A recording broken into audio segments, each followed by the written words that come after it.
श्रीरङ्गसिंहगिरिदेशिकपादसेवा प्राप्ताखिलद्रविडवेदरहस्यजातम् श्रीगौतमान्वयजमाश्रितभागधेयम् गोपालदेशिकमहम् शरणम् प्रपद्ये वाधूलान्वयसञ्जातमप्पलार्यतनूभवम् गोपालाचार्य सच्छात्रम् वन्दे वेङ्कटदेशिकम् श्रीवात्स्यवरदाचार्यपौत्रम् तत्पदसंश्रयम् तातार्यतनयम् वन्दे रघुनाथाह्वयम् गुरुम् कास्यपान्वयसञ्जातम् नारायणपदाश्रितम् श्रीमन्नारायणम् वन्दे యతీశ్వరశ్రియాజుషం.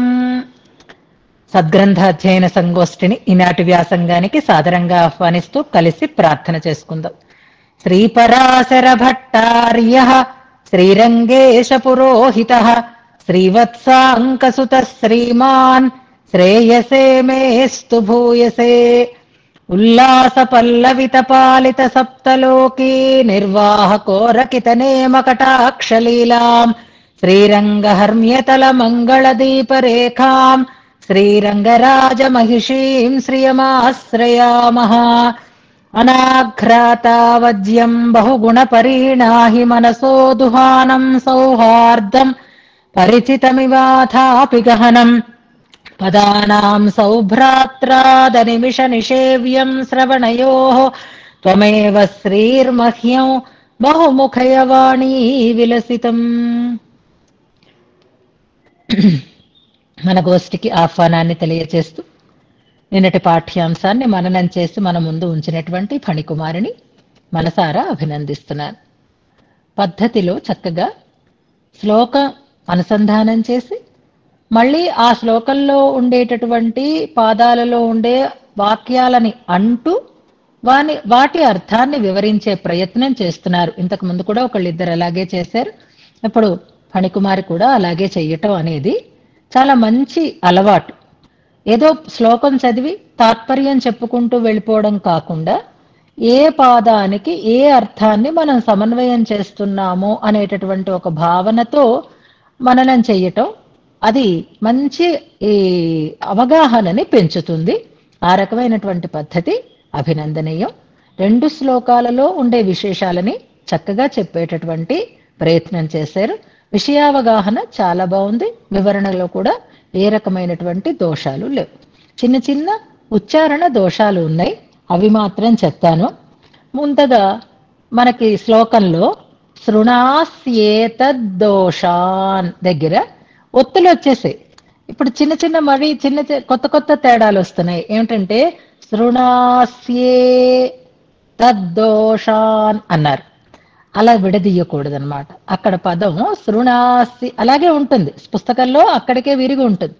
కానీ శృణాస్యే తద్దోషాన్ అని కలిపే అనుసంధానం చేయాలి. శృణాసి ఏతత్ దోషాన్ అని పదం అన్నమాట. అందుకే సంధి అక్కడ ఉంటుంది కాబట్టి శృణాస్యే అని ఆగకుండా శృణాస్యేతత్ దోషాన్ అని కలిపి చదివితే సరిపోతుంది. అక్కడ గ్యాప్ ఇవ్వకండి. అదొకటి ఇవాళ సర్దుకోవాల్సిన విషయం. ఇక దధిమాధం అన్నప్పుడు ధాకి కూడా ఒత్తు వచ్చేసింది. దధి అన్నప్పుడు మొదటి దాకి ఒత్తు ఉండదు, రెండవ దాకి ఒత్తు ఉంటుంది. దధి అంటాం కదా మామూలుగా అయితే. కానీ మళ్ళీ మాథం వచ్చేసరికి అన్ని ఒత్తులు వచ్చేసరికి మనకి మొదటి అక్షరం కూడా ఒత్తు వచ్చేస్తుంది. దధిమాధం అన్నట్టుగా వినపడింది. మీరు ఒత్తు చెప్పెట్టారో లేదో కానీ అన్ని చోట్ల ఒత్తు వినపడింది. దధి అంటే మామూలు మొదటిసారి దాకి ఒత్తు అక్కర్లేదు అనేది మనం తెలుసుకుంటే చాలు. అలాగే పవనాత్మజాల్ రక్షంత్యా స్వయా రక్షంత్యా అనేటటువంటి పదం అక్కడ స్వయా అన్నారు. అలాగే ఉంటుంది. అంటే సా కింద తావొత్తు వావొత్తు ఉంటాయి. పవనాత్మజాత్ అని అక్కడికి విడదీసుకున్నారు, అది బాగా చదివారు. స్వయా అనే మిగులుతుంది, కానీ అక్కడ స్వయ అనేది పదం కాదు, త్వయా అనేది పదం అన్నమాట.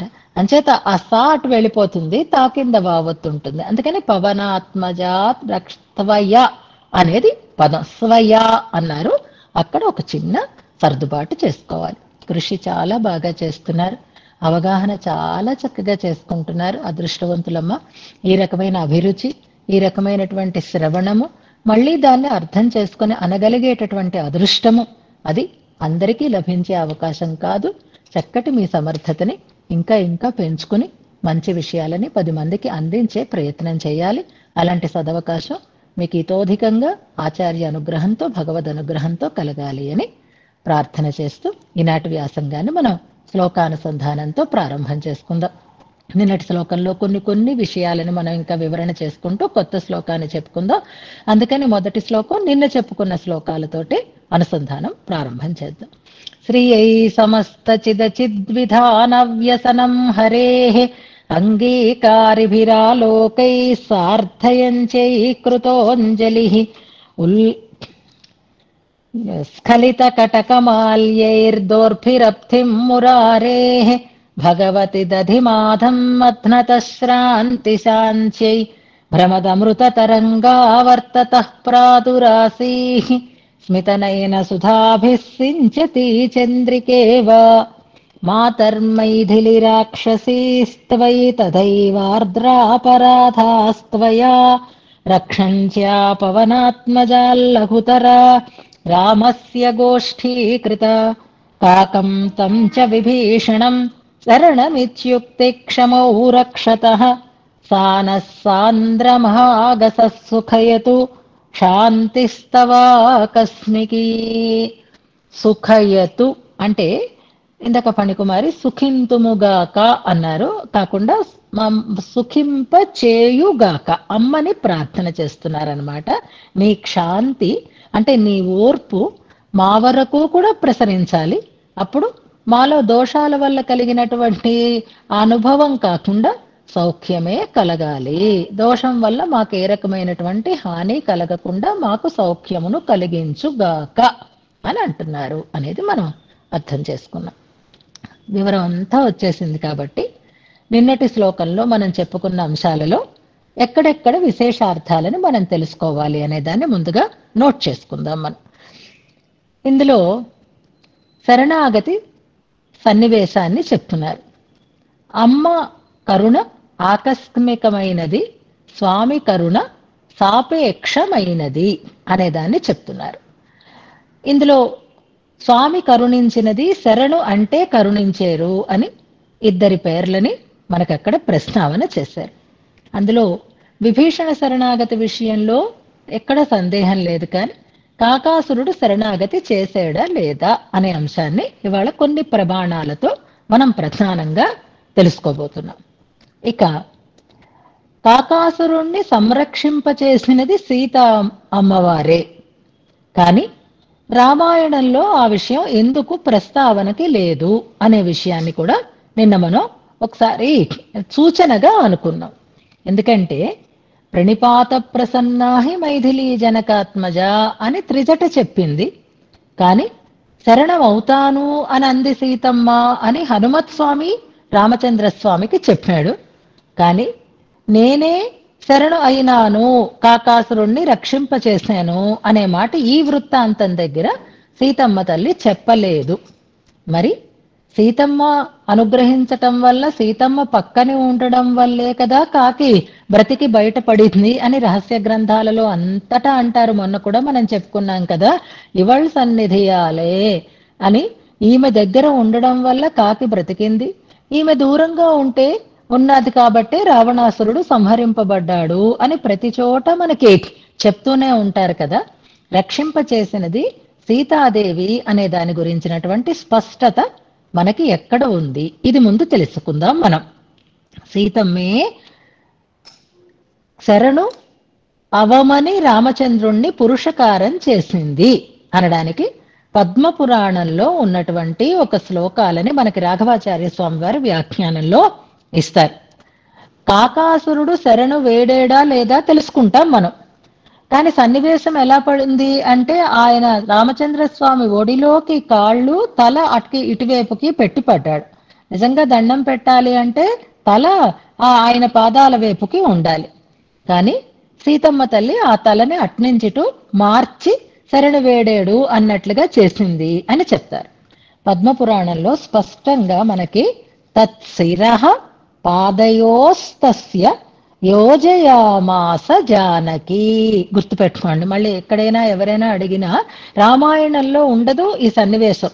సీతమ్మ చెప్పుకోలేదు ఈ మాటని, ఎందుకంటే తన అతిశయాన్ని తాను చెప్పుకునేటటువంటి స్వభావం కాదు అమ్మది. ఆ సంస్కారంతో అమ్మ అక్కడ చెప్పలేదు. కానీ అక్కడ జరిగిన సన్నివేశాన్ని పౌరాణికులు మనకి స్పష్టంగా చెప్తున్నారు. వ్యాస భగవానుడు తత్శిరః పాదయోస్తస్య యోజయామాస, అట్నుంచిటి తిప్పిందనమాట. కాళ్ళు ఒళ్ళోకి వెళితే అలా కాకుండా రాముని పాదాల చెంతకి ఈయన శిరస్సుని యోజయామాస, ఇది సరిదిద్దింది ఆయన విషయంలో ఉండేటటువంటి ప్రేమతో. ఇక ప్రాణ సంశయమాపన్నం దృష్ట్వా సీతాథ వాయసం, ఇప్పుడు వచ్చి పడ్డాడు, పాదాల దగ్గరికైతే పెట్టింది, కానీ బ్రతుకుతాడా పోతాడా, రామచంద్రస్వామి శిక్షిస్తాడా కాపాడుతాడా? ప్రాణ సంశయమాపన్నం వాయసం, ప్రాణం పోయే స్థితిలో ఉంటున్నాడు. తిరిగి తిరిగి రావడం వల్ల ఇంకా చేష్టలుడికి పడిపోయాడు, శక్తి లేక ఇంకా అలా ప్రాణం విడిచేయొచ్చు. కానీ ఇప్పుడు ఆయన జీవనాన్ని పొందేటట్లుగా చెయ్యాలి కనుక ఆ వాయసాన్ని చూసి త్రాహి త్రాహీతి భర్తారం ఉవాచ దయయా విభుం. వినండి, జాగ్రత్తగా గమనిద్దాం. త్రాహి త్రాహి, రక్షించు రక్షించు. ఈ మాట ఎవరు అనాలి? కాకాసురుడు అనాలి. కానీ ఎవరంటున్నారు? సీతమ్మ అంటోంది. ఎవరితో? రామచంద్రస్వామికి పురుషకారం చేస్తోంది. ఎందుకని? దయయా అంటారు.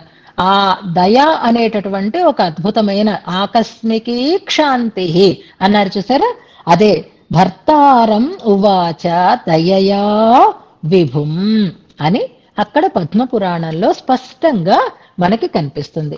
అదే సూచనగా మనకి వధార్హమపి కాకుస్థః కృపయా పర్యపాలయత్, ఎంత అందంగా చెప్పేసుకుందో సీతమ్మ. ఈ మొదట జరిగిన ఈ సన్నివేశాన్ని అంతటినీ వివరించకుండా కృపయా పర్యపాలయత్ అంది. దయతో రక్షించాడు అంటుంది. ఆ దయ ఎవరో కాదు, వేరే గుణం కాదు, సీతమ్మ వలననే రక్షించాడు, సీతమ్మ ద్వారా రక్షించాడు అనే విషయాన్ని అక్కడ స్పష్టం చేస్తారు. ఇక ముఖ్యమైనటువంటి సన్నివేశం కాకం తం చ విభీషణం అనే పదాలు ఉన్నాయి చూడండి. ఇంతవరకు కాకాసురుణ్ణి చెప్పుకుంటున్నాం, తం చ విభీషణం, ఆ విభీషణుణ్ణి కూడా అంటున్నారు. ఆ విభీషణుణ్ణి కూడా అనడంలో ఏమిటి? ఆ విభీషణుడిలో ఉండేటటువంటి ఆయనని కూడా రక్షించటం అనడంలో ఉండేటటువంటి ఆంతర్యం ఏమిటి అనంటే, ఆ విభీషణుడు రావణాసురుడి తమ్ముడు అయినా రక్షించాడు అనేటటువంటి భావాన్ని భట్టర్ వారు ఇక్కడ స్పష్టం చేస్తున్నారు. అయినప్పటికీ కూడా అంటే రాక్షస జాతికి చెంది క్రూరుడై తన విషయంలో అపకారం చేసి అహంకారంతో విర్రవీగుతూ ఉండేటటువంటి రావణాసురుని యొక్క తమ్ముడైనప్పటికీ కూడా అని చెప్పడానికి తం చ విభీషణం.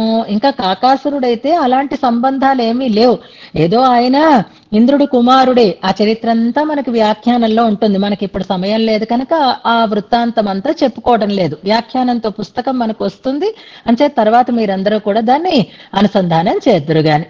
తంచ విభీషణం అనడంలో విభీషణుడికి ఉండేటటువంటి అనర్హతని మరింతగా చెప్తున్నారు. ఎందుకంటే రావణుడి తమ్ముడు అని. అందుకే శరణాగతి చేసినప్పుడు కూడా తన తక్కువతనాన్ని చెప్పుకుంటూ విభీషణుడు కూడా అంటాడు రావణస్య అనుజో భ్రాత అని తనని తాను చెప్పుకుంటాడు. ఆ రకంగా తంచ విభీషణం అని ఇక్కడ ప్రయోగం చేశారు అనేది అనుకుందాం.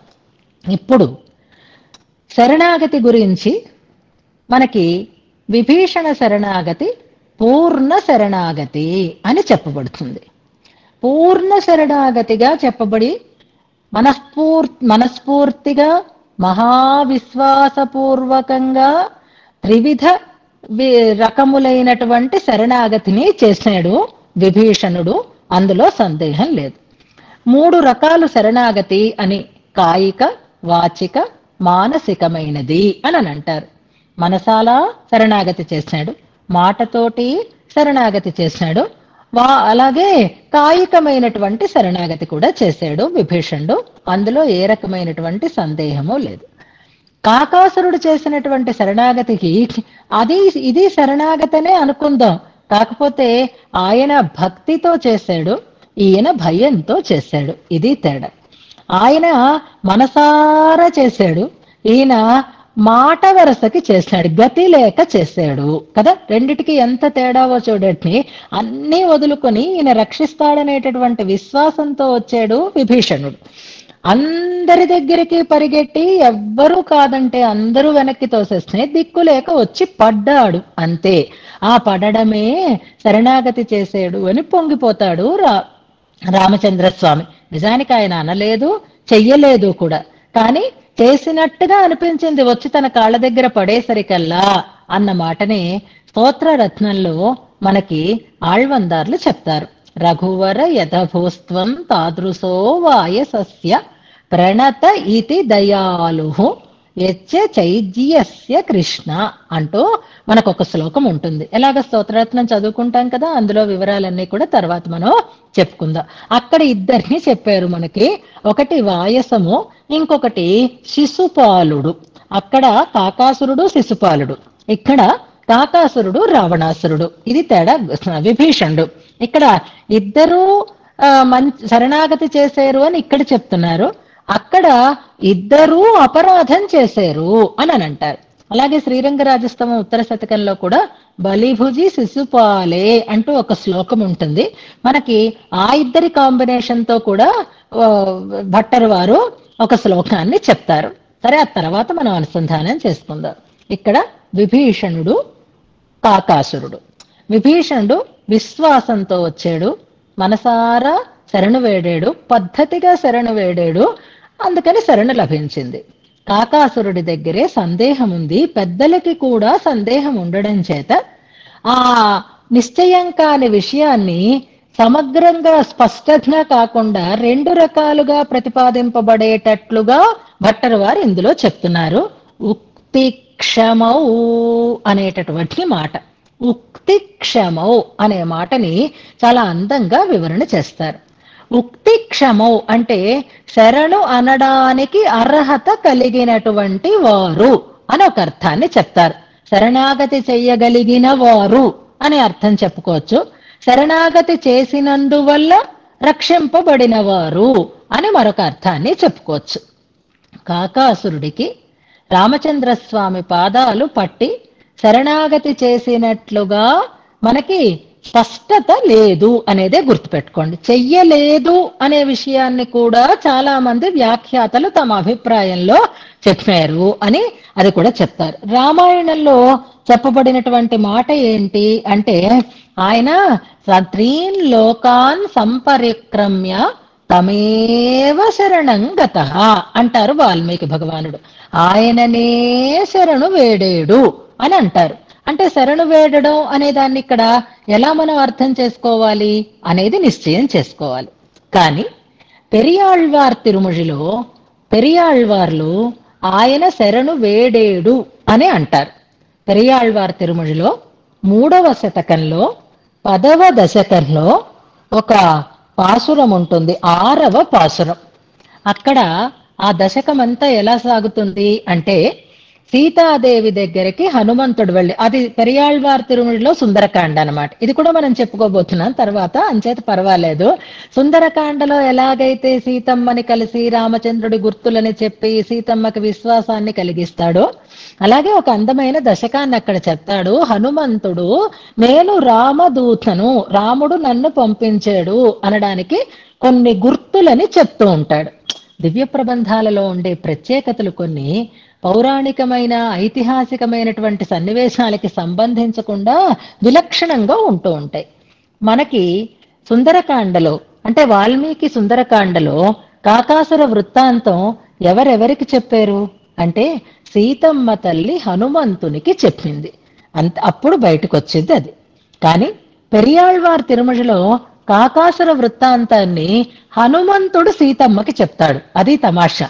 అంటే దివ్య ప్రబంధాలలో ఆళ్వార్ల అనుభవంలో ఉండేటటువంటి ప్రత్యేకత ఏమిటి అంటే, కాకాసుర వృత్తాంతం చెప్పి ఆయనకి గుర్తుగా చెప్పు అని పంపిస్తుంది సీతమ్మ రామాయణం ప్రకారంగా. కానీ హనుమంతుడు అక్కడ సీతమ్మకి ఒక్కొక్క గుర్తులని చెప్తూ అందులో కాకాసుర వృత్తాంతాన్ని కూడా చెప్తూ అదొక గుర్తమ్మా అని చెప్తారు. అందులో కాకాసుర వృత్తాంతం గురించి ప్రస్తావన వచ్చింది కనుక ఆ పాసురం కూడా రాశాను, నేనే చదివిస్తాను. మళ్ళీ మీకు చివరిలో టైం ఉండకపోవచ్చు.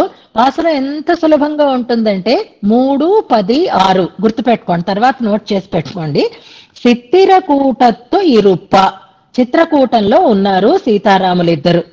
చిరు కాక్కై ములై తీయండ, ఓ చిన్న కాకి వచ్చి సీతమ్మ వక్షస్థలాన్ని పొడిచి బాధ పెడితే, అత్తిడమే కొండు ఏరియా, అప్పుడు ఒక చిన్న బాధ కలిగి దాన్ని ఎగసంతో అనైత్తులగం తిరిందోడి, అది గడ్డి పరకని తీసుకుని ఎరియా దాని మీద ప్రయోగించగా అనైత్తులగం తిరిందు ఓడి, మొత్తం 3 లోకాలు తిరిగి అప్పుడు ఒక మాట మనకి ఇప్పుడు ప్రమాణం అన్నమాట. విత్తగనే ఇరామా ఓ అవయం అని అందిట కాకి. పెరియాళ్ళ వాళ్ళు స్పష్టంగా చెప్తున్నారు, విత్తగనే ఇరామా ఓ అభయం. అభయం అభయం అభయం అంటే నాకు అభయం ఇవ్వు అని అడుగుతున్నట్టుగా చెప్తున్నారనమాట. ఇరామావో అభయం, నువ్వే అభయస్థానము అని ఎన్ను అజయిప్ప అని మొరపెట్టగా అత్తిరమే అదిన్ కಣ್ಣై, అప్పుడు ఆ వేసినటువంటి ఆ దర్భ బ్రహ్మాస్త్రంతో దాని కంటుని అరుత్తదుం ఓరడయాళం అని పెరియాళ్వార్ల యొక్క పాసురంలో స్పష్టంగా ఉంది. అంటే పెరియాళ్వార్ల ఉద్దేశంలో ఆయన శరణాగతి చేసేడు అనేది స్పష్టంగా ఉంది. మరిప్పుడు ఎలా నిర్ణయిస్తాం, శరణాగతి చేసినట్ట చెయ్యనట్ట? అలాగే మనకి ఆళ్వందార్ల పాసురంలో కూడా ప్రణత ఇతి దయాలుహు అంటారు. అంటే ప్రణతి చేసాడు కనుక దయ కలిగి అని అంటున్నారు. వీటికి ఎంత అందమైన సమన్వయం చేస్తారు అంటే, చేసేడు అని అనుకోనివ్వండి, అది కూడా ఎలా అనుకోవాలి అంటే మనసారా చెయ్యలేదు, కావాలని వచ్చి చెయ్యలేదు, ఇష్టంతో వచ్చి చెయ్యలేదు, నిజానికి చెయ్యలేదు అనేది దృష్టి. కానీ ఎలాంటి శరణాగతి అని అనుకోవాలి అని అంటే, కాయికమైన శరణాగతి చేసాడు అని అనుకోవడంలో అభ్యంతరం లేదు.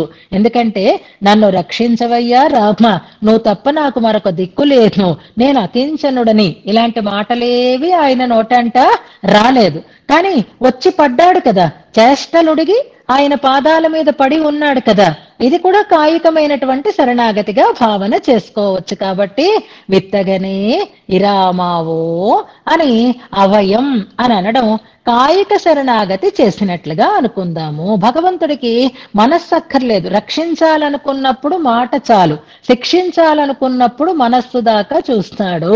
ఇది రామచంద్రుడి పరమాత్మ యొక్క స్వభావం. రక్షించాలనుకున్నప్పుడు అదిగో అన్నాడు అదిగో ఆ పెదవులు అలాగే కదులుతున్నాయి, ఇది శరణనే అంటున్నాడు అని ఏదో ఒక రీజన్ తీసేసుకుంటాడు అనమాట ఆయన రక్షించడం కోసం.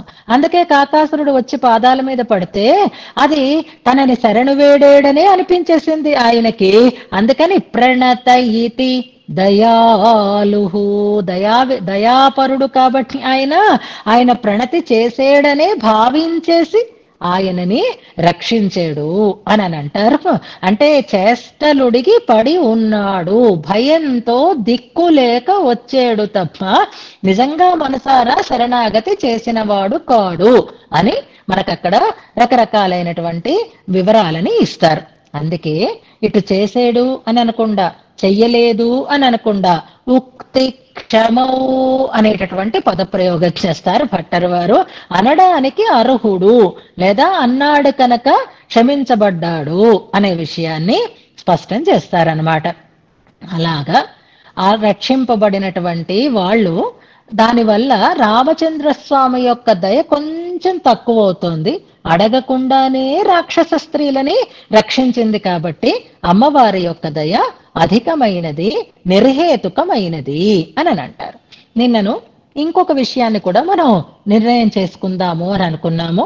ప్రణిపాత ప్రసన్నాహి అని త్రిజట అంది కదా, అంటే సీతమ్మని కూడా శరణు వేడితేనే రక్షిస్తుంది అని త్రిజట స్పష్టంగా చెప్పినప్పుడు, భగవంతుని రామచంద్రుడిలాగే సీతమ్మ కూడా శరణు వేడితేనే రక్షిస్తుంది అనేది ఉన్నప్పుడు రామగోష్ఠి లఘుతరమైనది ఎలా అవుతుంది? ఇద్దరికీ ఒకటే నియమం కదా అని అనేవాళ్ళు కూడా ఉంటారు. కానీ వాళ్ళకి నిజమైనటువంటి జ్ఞానం లేదు. పై ఉండేటటువంటి ఆ విషయాన్ని పైన మాత్రమే తెలుసుకొని మాట్లాడతారు. నిజమే, త్రిజటాదేవి ఆ మాట అంది, కానీ అది సీతమ్మ యొక్క ఉద్దేశ్యం కాదు, సీతమ్మ యొక్క స్వభావం కాదు, త్రిజట యొక్క ఉద్దేశ్యం అది. ఎందుకంటే రాక్షస స్త్రీలు చాలా తప్పు చేస్తున్నారు. ఆ తప్పు నుంచి వాళ్ళని మళ్ళించాలడం కోసం ఆమె ఆ మాట చెప్పింది. వాళ్ళకి భయం కలిగింది కనుక ఇదే అదును. అందుకని వీళ్ళ మనస్సు మార్చాలి అంటే ఒక్కసారి ఆవిడకి దండం పెట్టండి, ఆవిడ్ని బాధ పెట్టకండి, అలా ఎవరు ఆశ్రయిస్తే వాళ్ళని రక్షిస్తుంది అని తన ఉద్దేశ్యాన్ని చెప్పింది తప్ప అలా చేస్తేనే రక్షిస్తుంది అనే సీతమ్మ స్వభావాన్ని అక్కడ చెప్పలేదు. మరి అంటే శరణు వేడకుండానే సీతమ్మ రక్షిస్తుందా అంటే అవును. ఎలా నిర్ణయం చేస్తాము అని అంటే, ఇప్పుడు చూడండి, విభీషణుడు శరణాగతి చేయడానికి బయలుదేరినప్పుడు ఆయనతో పాటు 4 మంత్రులు కూడా బయలుదేరారు అని మనం వింటాం. వాళ్ళు విభీషణుణ్ణి అనుసరించారు. అంటే విభీషణుని ఉద్దేశ్యం ఏదైతే ఆ 4 కూడా అదే ఉద్దేశ్యం. మరొక రకమైన భావనలతో వాళ్ళు రాలేదు. అందుకే విభీషణుడు శరణు వేడితే సరిపోయింది, మిగిలిన వారికి కూడా శరణు లభించింది అక్కడ. ఎందుకంటే విభీషణుని అనుసరించి ఉన్నవాళ్ళు కనుక. ఇక్కడ త్రిజట దగ్గర రాక్షస స్త్రీలు ఒకళ్ళ ఇద్దరా గుంపులుగా ఉంటున్నారు. రావణుడి ఆజ్ఞని పరిపాలన చేస్తున్నారు. కాస్త ఒక్క క్షణం స్వప్న వృత్తాంతం విన్న తర్వాత భయం కలిగింది వాళ్ళకి. ఆ మూమెంట్ లో వాళ్ళని క్యాచ్ చేసి వాళ్ళ మనస్సుని మారుద్దామని త్రిజటాదేవి ఓ మాట అంది. కానీ అందరూ వింటారా చెప్పండి? అందులో బాధించటం మానేసిన వాళ్ళు కొంతమంది, ఇంకా బాధిస్తూనే ఉన్నవాళ్ళు కొంతమంది. ప్రణిపాత ప్రసన్నాహి అంటే అమ్మ మమ్మల్ని రక్షించు అని అన్నవాళ్ళు కొంతమంది, కానీ అందరూ అలా అమ్మని రక్షించమని అడిగినటువంటి వారు కాదు. కానీ పవనాత్మజుడి నుంచి అమ్మ ఎవరిని రక్షించింది అంటే, నాకు లిస్టు రాసి ఇవ్వండి, ఈ లిస్టులో ఎవరున్నారో వాళ్ళనే రక్షిస్తాను, మిగిలిన వాళ్ళందరినీ హనుమంతుడికి అప్పచెప్పిస్తాను అని అనుకోలేదు కదా. అంచేత బాధించడం ఆపిన వాళ్ళని హనుమంతుడి నుంచి రక్షించింది, బాధించడం ఆపని వాళ్ళని హనుమంతుడి నుంచి రక్షించింది. మొత్తం రాక్షస స్త్రీలను అందరినీ రక్షించిందా లేదా? అందులో మళ్ళీ బైఫర్కేట్ చేసి వీళ్ళు ఆ రోజు అదిగో త్రిజట మాట విని నాకు దండం పెట్టారు, అందుకని హనుమ వీళ్ళని మాత్రం ఏం చెయ్యకు, వీళ్ళని నీ ఇష్టం అని మిగిలిన రాక్షస స్త్రీలని హనుమంతుడికి అప్పచెప్పలేదు కదా. అంటే సీతమ్మ స్వభావం అంటే ఏమన్నమాట? తనని శరణు వేడేరా లేదా అనే ఊసే ఆమెకి అక్కరలేదు. అందుకని ఆమెకి రక్షించడమే ప్రయోజనంగా కలిగినది అనే మాటని మనకి చాలా అందంగా చెప్తున్నారు. అది త్రిజట అంటే అందేమో కానీ అమ్మ అలా అదే ఆధారంగా చేసుకుని రక్షించలేదనడానికి ఇంతకంటే నిదర్శనం మనకి మరొకటి అక్కరలేదు అని మనకి దీనికి వసురాశి అని ఒక వ్యాఖ్యానం ఉందని చెప్పేనా, సంస్కృత వ్యాఖ్యానం ఉంది అని. ఆ వ్యాఖ్యానం కూడా ఇప్పుడు మనం పుస్తకంలో కలుపుకుంటున్నాం.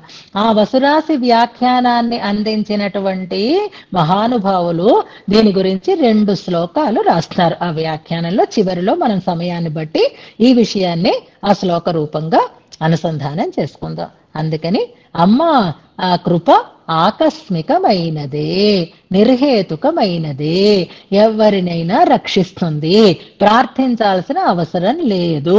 రామచంద్రుడు మాత్రం కొంచెం అటు ఇటు ఆలోచిస్తాడు, ఏదో ఒక ఆధారాన్ని పెట్టుకుంటున్నాడు, అప్పుడు రక్షిస్తాడు అనేదాన్ని స్పష్టంగా ఇందులో మనకి భట్టర్ వారు తెలియజేశారు.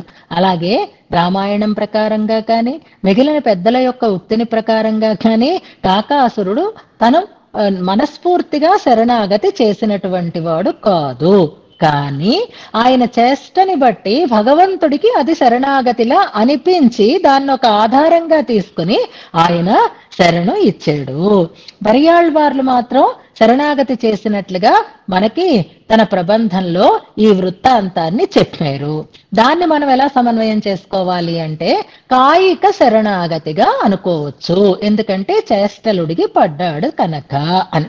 ఇక్కడ కూడా ఇంకా చెప్తున్నారు, అంటే చేష్టలుడిగి పడితే రక్షించేస్తాడా అండి? అంటే అదేనా కావాలి ఆయనకి? అంటే మనం ఏమీ అనకుండా వెళ్ళి అలా సొమ్మసిల్లి పడిపోతే రక్షించేస్తాడా ఆయన? అలా అయితే రావణాసురుణ్ణి కూడా రక్షించి ఉండాలి కదా అని సందేహం వస్తుంది మళ్ళీ. అవును కదా, రావణాసురుడు కూడా ఒకసారి ఇలాంటి పరిస్థితినే పోతున్నాడు. రామ బాణాలని తట్టుకోలేక చేష్టలుడిగి ఆయన మూర్ఛపోతే సారథి కాస్త పక్కకి తీసుకుని వెళ్ళాడు కదా, మళ్ళీ తేరుకొని వచ్చిన తర్వాత వెళ్ళి మళ్ళీ రా అని పంపించాడు అని అంటారు. అంచేత నిశ్చేష్టతని కలిగి ఉండడం మాత్రమే రక్షించడానికి అర్హత అయితే రావణాసురుణ్ణి కూడా రక్షించి ఉండేవాడు. కానీ రావణాసురుణ్ణి ఎందుకు రక్షించలేదు అంటే అది అర్హత కాదనమాట. మరి కాకాసురుడు ఎందుకు రక్షింపబడ్డాడు అంటే అప్పుడు మళ్ళీ చెప్తారు, అమ్మ పక్కనే ఉండి రక్షించమని ప్రార్థించి పురుషకారం చేసింది కనుక రక్షించాడు అని అక్కడ సమాధానం చెప్తున్నారు. అంటే రావణాసురుడికి కూడా అదే స్థితి ఉన్నా అది కాదు కావలసినది, అమ్మ సన్నిధి కావలసినది అనే దాన్ని కూడా చాలా వివరమైనటువంటి వ్యాఖ్యానాన్ని పెద్దలు అందిస్తున్నారు. అది మనం సేవ్ చేసుకోగలుగుతున్నాం, పుస్తక రూపంగా మన దగ్గర ఉంటుంది. తర్వాత ఎప్పుడైనా సందర్భం వచ్చినప్పుడు రిఫర్ చేసుకోవడానికి మనకి అందులో అన్ని వివరాలు ఆ వ్యాఖ్యానంలో ఉంటాయి. అలాంటి అందమైనటువంటి అమ్మ యొక్క కృపాతిశయాన్ని చెప్పేటటువంటి శ్లోకాన్ని ఒకసారి చదువుకుంటూ తర్వాత శ్లోకానికి వెళదాం. మాతర్మైథిలి రాక్షసీ త్వయి తదైవార్ద్రాపరాధాః త్వయా రక్షంత్యా పవనాత్మజాల్లఘుతరా రామస్య గోష్ఠీకృతా కాకం తం చ విభీషణం శరణమిత్యుక్తి క్షమౌ రక్షతః సానః సాంద్రమహాగసః సుఖయథో క్షాంతిః తవాకస్మికీ. తర్వాతి శ్లోకం ఇది కూడా రామాయణ విషయాన్ని ఆధారంగా చేసుకుని సాగుతుంది. 51వ శ్లోకం. మాతర్లక్ష్మి యథైవ మైథిలజనస్తేనాధ్వనాతే వయం త్వద్దాస్యైకరసాభిమానసుభగైః భావైరిహాముత్ర చ జామాతా దయితస్తవేతి భవతీ సంబంధదృష్ట్యా హరిం పశ్యేమ ప్రతియామ యామ చ పరీచారాన్ ప్రహృష్యేమ చ. మరొకసారి. మాతర్లక్ష్మి యథైవ మైథిలజనస్తేనాధ్వనాతే వయం త్వద్దాస్యైకరసాభిమానసుభగైః భావైరిహాముత్ర చ జామాతా దయితః తవేతి భవతీ సంబంధదృష్ట్యా హరిం పశ్యేమ ప్రతియామ యామ చ పరీచారాన్ ప్రహృష్యేమ చ. ఇందులో చాలా క్రియాపదాలు ఉన్నాయి. చివరి లైన్ అంతా కూడా క్రియాపదాలే చూడండి. పశ్యేమ చూచెదముగాక, ప్రతియామ చేరెదము కాగా అంటే శరణు వేడదము అని అర్థం, యామా అంటే భజిస్తాము అని అర్థం, సేవిస్తాము అని అర్థం, ప్రహృష్యేమా ఆనందాన్ని పొందుతాము అని 4 క్రియాపదాలు మనకి స్పష్టంగా కనిపిస్తున్నాయి. ఇక ఇందులో సంబోధనార్థకమైనటువంటి పదం చూడండి, లక్ష్మీ మాతః. 2 శ్లోకాలు ఒక జంటలా మనం తీసుకుందాం, ముందు శ్లోకము ఈ శ్లోకము. ఎందుకంటే ప్రారంభం మాతర్మైథిలి, అక్కడ మాతర్లక్ష్మి అని ఇక్కడ ప్రారంభం అవుతుంది. అక్కడ రంగనాయకిని మైథిలి అన్నారు, ఇక్కడ సీతమ్మని ఉద్దేశించే ప్రసంగిస్తున్నారు, లక్ష్మి అంటున్నారు. చూసారా, అంటే సీతమ్మని గురించి సీతగా భావించి ఈ శ్లోకంలో అర్థం అంత సీతతో చెప్తున్నట్లుగా ఉంటుంది. కానీ పిలుపు ఎలా ఉంది అంటే లక్ష్మి అన్నారు. వెనకటి శ్లోకంలో ఎవరి గురించి ఎవరిని ఎదురుగా చెప్పుకొని చెప్తున్నారు అంటే రంగనాయకితోటే చెప్తున్నారు. కానీ మైథిలి అని అన్నారు. అంటే రంగనాయకి, సీతా అమ్మవారు, లక్ష్మి అందరూ ఒక్కటే అన్నమాట. ధర్మి ఒక్కటే అనేదాన్ని నిన్ననే మనం చెప్పుకున్నాము. మైథిలి అన్న శ్రీదేవినే లక్ష్మీ అమ్మవారినే భావన చేస్తున్నారు, రంగనాయకినే అలా భావన చేస్తున్నారు అని అనుకున్నాం. కానీ ఈ ఆపోజిట్ ప్రవృత్తి ఇలా చెప్పడం దేనికి అనంటే అభేదాన్ని చెప్పడం. ఇక్కడ ఒక కొత్త విషయం తెలుసుకుందాం మనం. ఆ లక్ష్మీనామాలు చాలా ఉన్నాయి. ఆ లక్ష్మీదేవి అనేకమైనటువంటి అవతారాలలో అనేకమైనటువంటి రూపాలని ధరించి వస్తుంది. ఆయాయా రూపాలని ధరించినటువంటి ఆమె కూడా లక్ష్మీ స్వరూపమే అనేది మనకి స్పష్టంగా తెలుసు అనుకున్నాం కూడా, అనుజనురు అనురూప అనే దాంట్లో. అయితే ఇప్పుడు రుక్మిణి అనేది సీత అని ఈ రెండు పేర్లు తీసుకుందాం. ఎందుకంటే రామావతారము, కృష్ణ అవతారము బాగా అందరికీ తెలిసినవి కాబట్టి. రాముడైనప్పుడు సీతగా వచ్చింది, కృష్ణుడైనప్పుడు రుక్మిణిగా వచ్చింది అని చెప్పారు. అంటే అవతారాలలో ఉండేటటువంటి పేరు ప్రసిద్ధి వేరుగా ఉంటుంది. సహజంగా లక్ష్మీ తత్వంగా ఉండేటప్పుడు లక్ష్మీ వైభవము ప్రసిద్ధి దానికి తెలిపేటటువంటి నామాలు వేరే ఉంటాయి.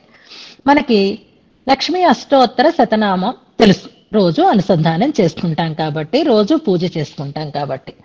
అందులో మనం ఉండే 108 నామాలు ఇప్పుడు చెప్పేయమన్నా చెప్పేస్తాం. మనం ప్రకృత్యై నమః, వికృత్యై నమః చెప్పేస్తాం.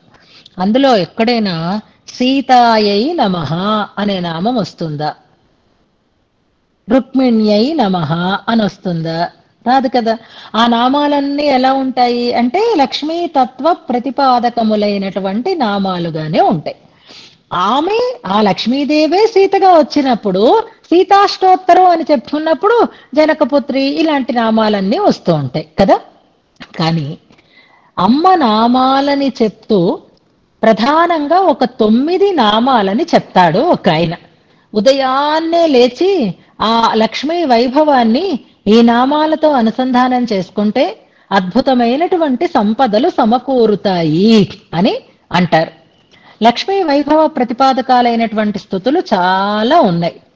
అందులో వెంకటాధ్వరి అనేటటువంటి ఒక ఆయన లక్ష్మీ సహస్రం అనేటటువంటి ఒక అద్భుతమైనటువంటి స్తోత్రాన్ని అందించారు. అందులో ఒక శ్లోకం ఉంటుంది, లక్ష్మీనామంగా సీతానామాన్ని కూడా కలపడం. ఆ చెప్పినటువంటి 9 నామాలు చెప్తాను జాగ్రత్తగా, మనం ఇది తెలుసుకోవాల్సిన అంశం కాబట్టి చెప్తున్నాను. రాజీవాయతనేతి, మామూలుగా లక్ష్మీదేవి అనేసరికల్లా పద్మాలయ, పద్మాసన, పద్మవనాలయ ఇవన్నీ మనం చెప్తాం. అమ్మని ఎప్పుడూ కూడా తామరలో వేంచేసి ఉన్నటువంటి పద్మాసనగా భావిస్తాము. ఆమెకు ఆయతనం ఏది అంటే పద్మమే ఆమెకి నివాసం అని అనుకుంటాం. అంచేత లక్ష్మీ వైభవ ప్రతిపాదకమైన నామంగా రాజీవాయతన అని ఒక నామం అంటాం. అంటే పద్మము ఆయతనముగా నివాసముగా కలిగినది అని. దైత్యజిత్ ఉరో రక్షేథి, శ్రీదేవి అనేసరికల్లా స్వామి వక్షస్థల వాసిని, ఇదొకటి శ్రీదేవి వైభవాన్ని చెప్పేదే. నిత్యము ఆయన వక్షస్థలాన్ని మీద ఉంటుంది కనుక దైత్యజిత్ ఉరో రక్ష అంటే రాక్షస సంహారం చేసేటటువంటి స్వామి యొక్క ఉరో రక్ష, వక్షస్థలానికి రక్షగా ఉన్నది. ఇది లక్ష్మీ ప్రతిపాదకమైన వాటమే. లక్ష్మీ ఇది మంగళకారిణి, లక్ష్మి అనేది అసలు పేరు కాబట్టి లక్ష్మి అని అదొక పేరు. క్షీరాబ్ధే దుహిత, నిన్నటి దాకా మనం అదే చెప్పుకున్నాము. క్షీరాబ్ధి కన్యక, లక్ష్మీ మంగళాలు పాడండి అంటే క్షీరాబ్ధి కన్యకకు అంటూ మనం మంగళం పాట పాడుతున్నారు కదా, అందుకని క్షీరాబ్ధి కన్య అని ఒక నామం. కైటభరిపోహో దారా, ఇది హనుమ స్వామి యొక్క భార్య. కైటభాసురుడు అంటే కైటభుణ్ణి చంపినటువంటి, మధుకైటభుల్ని సంహరించినటువంటి శ్రీ విష్ణువు యొక్క దార, భార్య, ఇవన్నీ కూడా లక్ష్మీ వైభవాలనే తెలియచేస్తున్నాయి. ఇది శ్రీరీతి, అసలు పేరేమిటి ఆవిడ పేరు? శ్రీరిత్యేవచ నామ అని. అంటే ఇప్పటికి 6 నామాలు వచ్చాయా లేదా? రాజీవాయతన, దైత్యజిత్ ఉరోరక్ష, లక్ష్మీ, క్షీరాబ్ధే దుహిత, కైటభరిపోహ దారా, శ్రీ, 6 నామాలు ఇప్పటికి వచ్చాయి. ఇక శ్రేయస్సాధన దేవత, సకల మంగళాలని కలిగించేటటువంటి దేవత, మంగళ దేవత అని అమ్మని మనం ప్రార్థిస్తాము. జగతాం మాత, ఇది ఖచ్చితంగా ఉంటుంది. అమ్మని మాతర్నమామి కమలే అంటాం కాబట్టి జగత్తులకి తల్లి. మొత్తం ఎన్ని నామాలు వచ్చాయి? 8 నామాలు వచ్చాయి. ఇవన్నీ ఒక ఎత్తు అయితే ఈ లిస్టులోకి ఆ వెంకటాద్వర ఏ నామాన్ని చేరుస్తారు అంటే సీతేతి చ అంటారు. సీత అనే నామాన్ని కూడా ఇక్కడ చేరుస్తున్నారనమాట. మిగిలిన అవతారాలలో ఉండేటటువంటి అవతార వైభవాన్ని తెలియచేసేటటువంటి నామాలేవి లక్ష్మీ నామాలలో మనకి ప్రత్యక్షంగా చేరవు. కానీ రామావతారంలో ఉండేటటువంటి సీత అనేటటువంటి నామం మాత్రము లక్ష్మీ పర్యాయవాచకంగా వాడడం, లక్ష్మీ పర్యాయవాచకంగా చెప్పడం అనేది ఇక్కడ ఉండేటటువంటి ఒక వైభవం. 7 కాదు 9 వచ్చే చూడండి. రాజీవాయతన, దైత్యజిత్ ఉరోరక్ష, లక్ష్మి, క్షీరాబ్ధే దుహిత, కైటభరిపోర్దార, శ్రీహి, 6 ఇక్కడికి. శ్రేయస్సాధన దేవత, జగతాం మాత, మొత్తం 8 అయినాయి. ఇప్పుడు 9వ నామం సీత అనేది 9వ నామం అన్నమాట. ఇదెందుకు ఈ శ్లోకం గుర్తుపెట్టుకోవాలి అనంటే సీతానామాన్ని లక్ష్మీ పర్యాయవాచకంగా పెద్దలు స్వీకరించారు అని. అలాంటప్పుడు రుక్మిణి అని కూడా అనాలి కదండి. అననంటే అందుకనరు. మిగిలిన అవతారాలలో ఉండేటటువంటి అది లక్ష్మీ అవతారాలే కనుక ఆ పేర్లను కూడా ఎందుకు ఇక్కడ చేర్చలేదు? కేవలం సీత అనే దాన్ని ఎందుకు చేర్చారు అంటే ఇవన్నీ అమ్మ తత్వ ప్రతిపాదకాలుగా ఉంటున్నాయి. ఒకటి మాతృత్వాన్ని, ఒకటి భార్యాత్వాన్ని, ఒకటి మహిషీత్వాన్ని, ఒకటి స్వామి యొక్క పరత్వ ప్రకాశికత్వాన్ని ఇలా కదా తెలియచేస్తున్నాయి.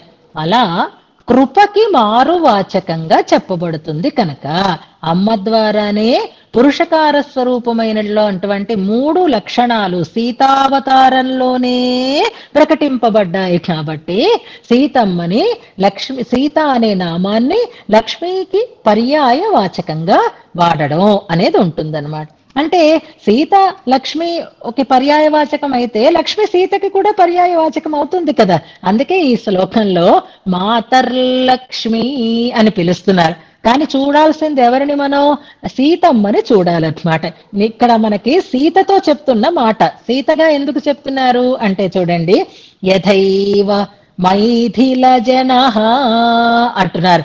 మైథిల జన, మిథిలా నగరంలో ఉండేటటువంటి జనులు అంటే ఆ దేశవాసులు అందరూ కూడా యథైవ వాళ్ళెలాగో తథా వయం తే అంటున్నారు.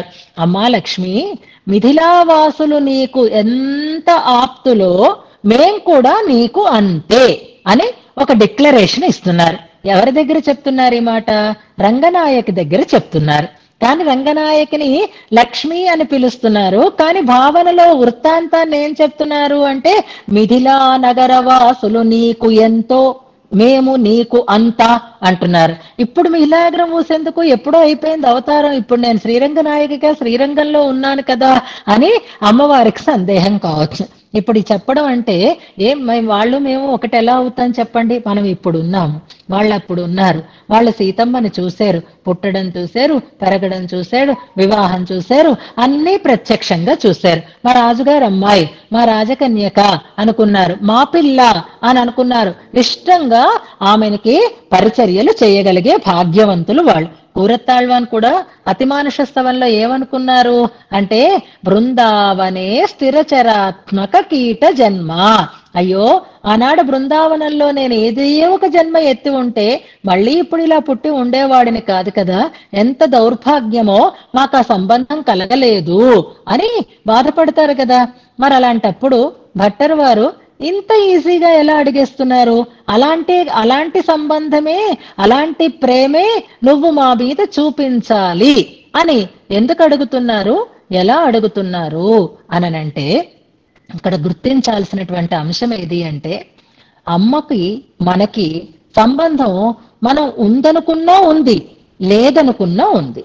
నిరుపాధికమైనటువంటి మాతృత్వం అనేది అమ్మకి మనతో ఉంది.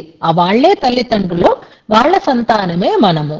అయితే మనకి అసలైన తల్లిదండ్రులు వాళ్ళు అనేటటువంటి విషయం మనం ఎప్పుడు తెలుసుకోగలుగుతాము అంటే, మనకి జ్ఞాన వికాసం కలిగినప్పుడు ఈ మిగిలిన సంబంధాలన్నీ కూడా నిజమైనవి కాదు, నిజమైనటువంటి సంబంధం ఆ భగవంతునితో ఉండేటటువంటి సంబంధమే. లక్ష్మీదేవే మనకి నిజమైనటువంటి తల్లి అనేటటువంటి జ్ఞానం కలుగుతుంది. మరి ఆ జ్ఞాన వికాసం లేకపోతే అమ్మని మనం ఎలా భావించగలగాలి? అమ్మతో మనకుండే సంబంధం, స్వామితో మనకుండేటటువంటి సంబంధాన్ని మనం ఎలా భావించగలగాలి అంటే, దానికి ఒక అద్భుతమైనటువంటి సూచనని, ఒక అందమైనటువంటి భావనని మనం అలవరుచుకోవాలి అని చూపిస్తున్నారు. ఇదివరకు ఇది బాగా ఉండేది. ప్రతి ఊళ్ళోనూ చిన్న చిన్న పల్లెలు కానివ్వండి, ఏదో ఒక ఆలయం ఉండేది. ఆ ఆలయంలో దైవానికి ఊళ్ళో అందరూ కూడా ప్రేమగా సేవలు చేస్తూ ఉండేవారు. అక్కడ చదువుకున్న పండితుడు కానీ, అక్షరం రాని నిరక్షర కుక్షి అయినప్పటికీ కూడా ఇద్దరికి ఆ దేవునితో ఉండేటటువంటి సంబంధం మాత్రం ఒక్కలాగే ఉండేది.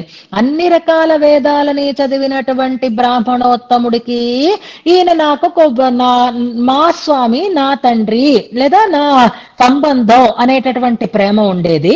ఏమీ రాని మామూలుగా కూలి పని చేసుకునేటటువంటి వాడికి కూడా మా రామయ్య తండ్రి లేదా మా నరసింహస్వామి నా దైవం, నా తండ్రి అన్నట్లుగా భావన ఉండేది.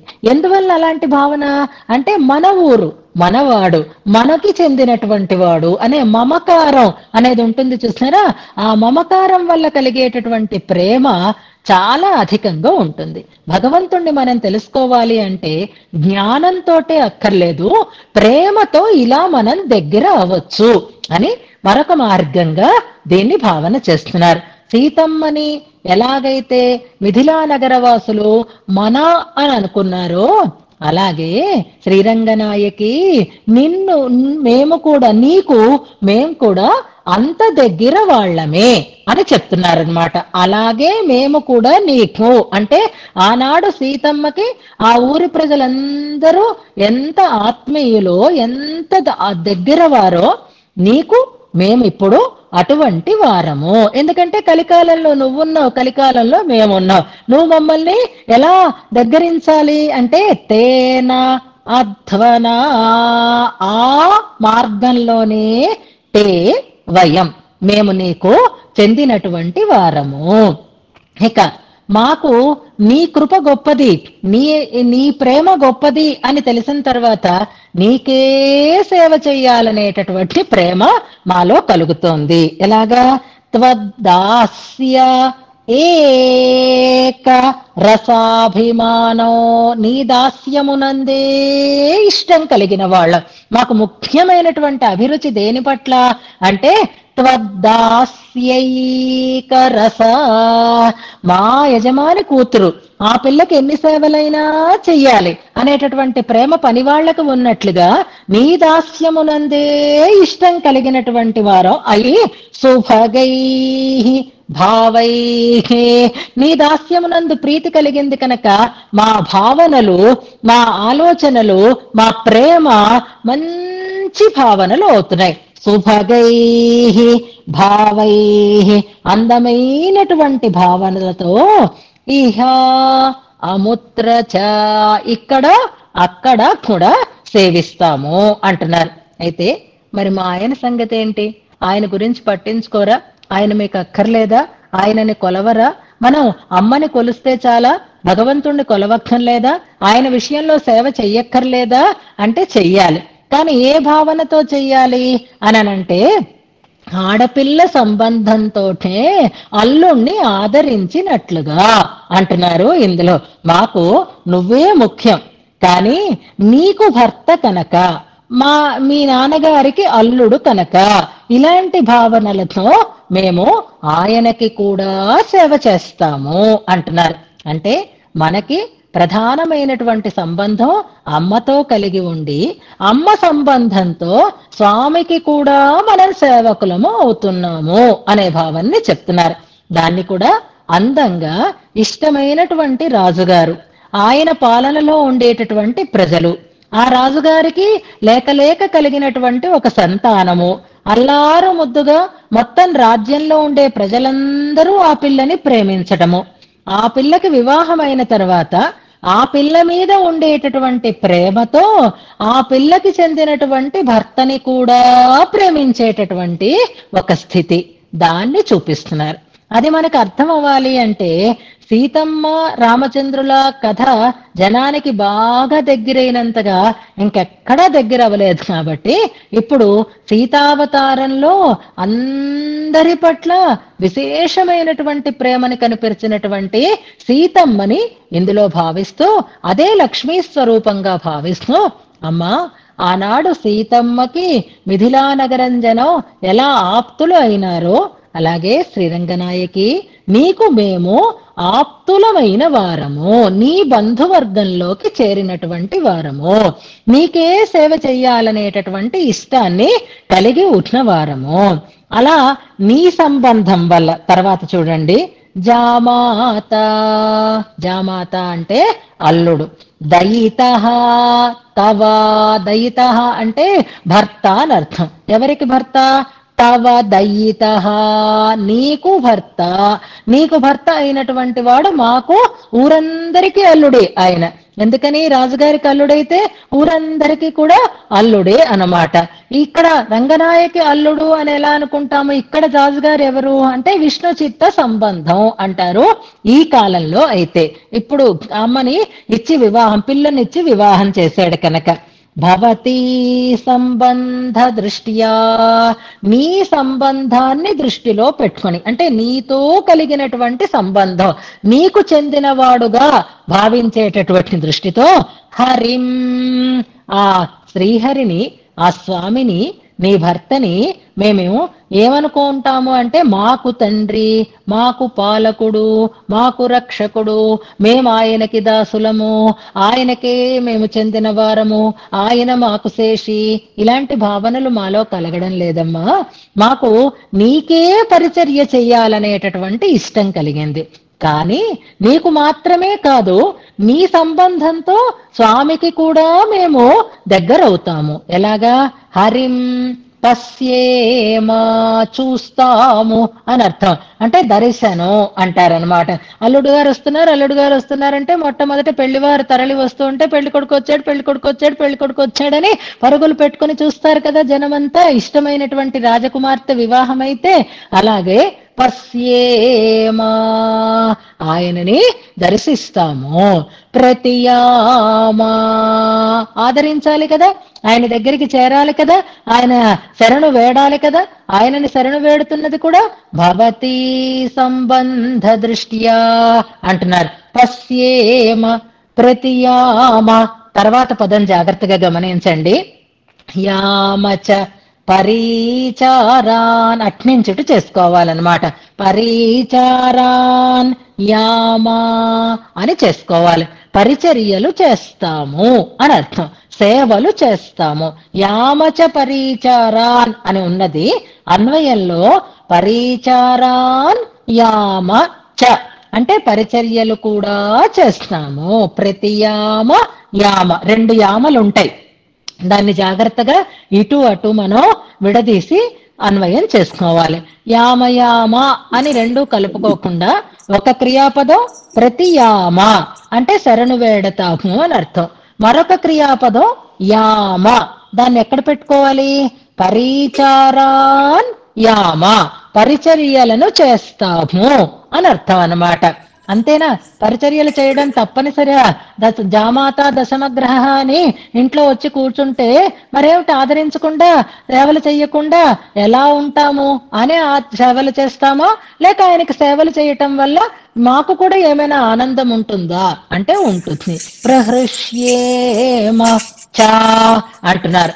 అలా ఆయనకి మేము సేవలు చేసి ప్రహృష్యేమ ఆనందాన్ని కూడా పొందుతాము అని 4 క్రియాపదాలని వాడుతున్నారు. ఒక వ్యాఖ్యాత వీటికి చక్కటి సమన్వయం చేస్తున్నారు.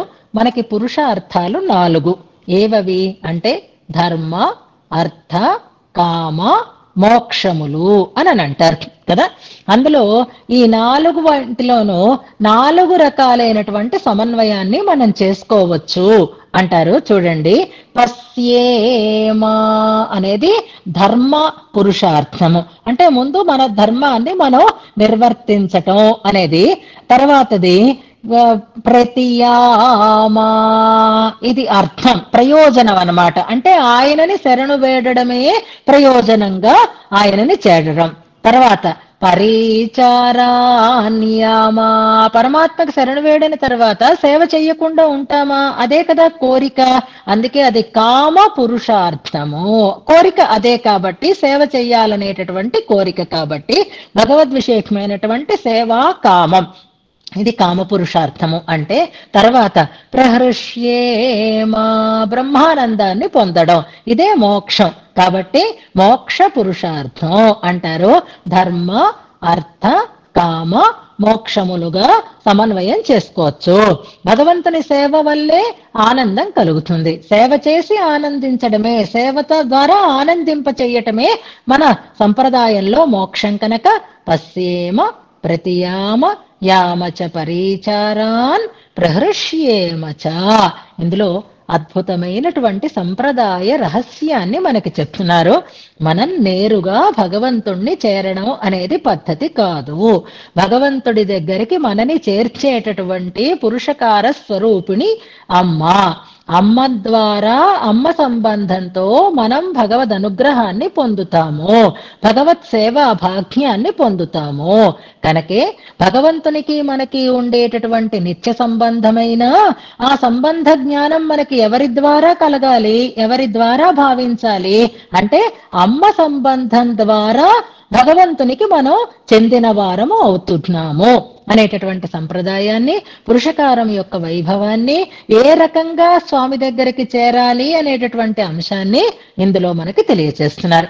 మొన్న కూడా మనం చెప్పుకున్నామే, లక్ష్మణస్వామి వనానికి వారిద్దరితో కలిసి వెళ్ళటానికి చేసినటువంటి ప్రార్థన ఏది అంటే, పాదాలు ఆయనవి పట్టిన ప్రార్థన అమ్మనే చేశారు.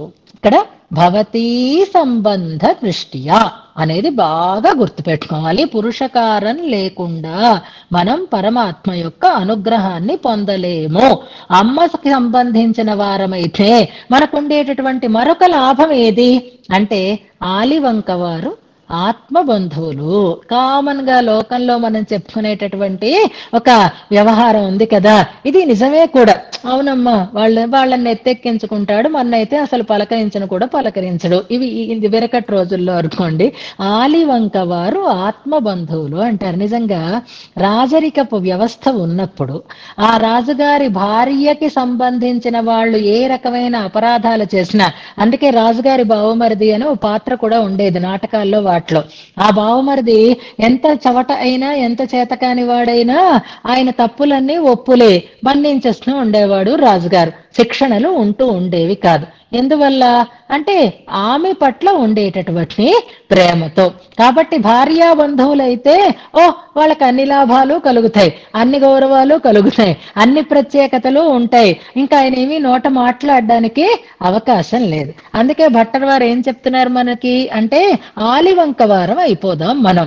భగవంతుడి పక్షం వారం కాకుండా ఆలివంకని కనుక ఉంటే ఆత్మబంధువుగా ఆయన ఆదరించుతాడు తప్పకుండా అనేటటువంటి ఒక చిన్న చమత్కారం కూడా ఇందులో కలిగి, అమ్మకి చెందిన వారమైతే స్వామి రక్షణ పరిపూర్ణంగా ఉంటుంది. అమ్మ సంబంధంతో స్వామికి మనం నిత్య సేవాపరులం కావాలి.